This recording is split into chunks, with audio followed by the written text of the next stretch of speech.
That I'm listening to you, all the YouTube videos, then I came across one that it really touched me because I know that my brother-in-law was very rude, has been very rude with my mother-in-law, and that always bothered me so much. And I guess I was so focused into that particular thing that I brought it into I think that I call it into my own life, and my son the truck hit your gate, didn't it? It's so mean to me. I mean, he is so disrespectful. Doesn't matter. And then now, before I was like, but why? And I was just like, it was hurting me. But now that I'm like more like, okay, maybe I did that too. Stop just for a moment. This occurred to Esther the other day. You know how we've been talking about Esther gets her notebook and she writes the name of the segment, and then she just reaches for feeling words that foster in her the feeling that the word implies. She talks about how she loves this and how she appreciates this, and she acknowledges this and this, and she literally sets her own vibrational tone. Well, without meaning to, that's what your story was just doing. It was like a segment in which you were intending future problems with these people. Esther said to herself the other day, so I segment intended 30 times today. And she'll sit, takes about a minute or two for a page. She writes so fast she can't read it later. But it really brings the feeling that she's wanting. And then she turned on television for an hour. And she thought, I wonder if that segment intending too. Watching that, thinking about that, feeling like this.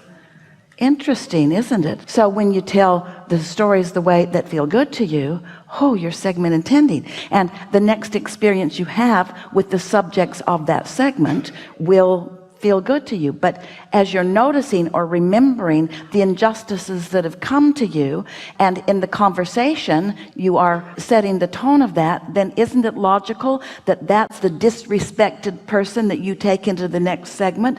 So that you do that often enough, somebody who has never disrespected anybody will disrespect you, because that's the vibration you've got going on. You say, don't you love knowing this? Really good time for a segment of refreshment. Thank you. So I have these peaks where I am completely in the vortex. I'm thriving. I'm on a high. And then a part of myself sabotages it. Well, here's the thing. Just do your segment intending when you know you're there. And when you know you're sabotaging, take a nap. Or do something else. Don't writhe in it. Don't try to fix it when it's wonky, because you don't fix it when it's wonky. You just amplify it and remember it, because a wonky now makes a wonky next, and a wonky next, and a wonky next. You want something that sort of breaks that. You cannot talk yourself out of depression. You cannot talk yourself out of anger. You can't talk yourself out of discord, because the law of attraction is bringing back to you identical vibrations to what you're radiating. Someone earlier said something like shutting it down. In other words, I'm going to stop doing that. And we say, no, you're not. You can't just stop doing something that already, you can catch it when the momentum is early and maybe guide it into a different direction. But once it's already there, just look for the positive aspects in the discord. What did you call it? What did you call those moments when it doesn't feel good? What was your word? Did you give it a description? I don't remember if I did. Sabotage, yeah. So stop in that moment, and it's wise because you know you're doing it. You didn't say someone else was. So stop and soften that a little bit and say, well, I don't mean sabotage. I mean not being deliberate. And I know that I'm having a step one moment, and it's all right, because contrast is important to the universe. And if I didn't feel this in a strong way, I couldn't know how good the other. In other words, they go together. For you to know true love, you've got to know hate too. If you haven't felt the difference, how are you going to know?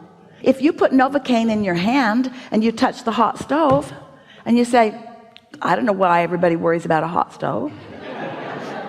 What's that smell? You're glad to know. I'm glad my guidance is working, and I'm so glad that my guidance works, and I can feel this isn't something that I want to amplify. And then off you go. Thank you. Really good. I'll see you at the top. My name is Warren LeBron.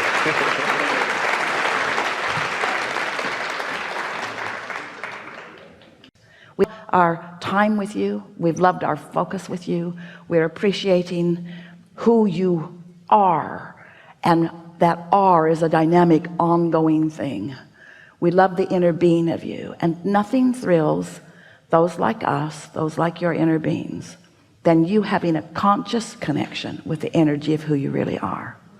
There is great love here for you. And for now, we are complete. Thank you so much. I love this. Thank you. Thank you, thank you, thank you, thank you, thank you, thank you.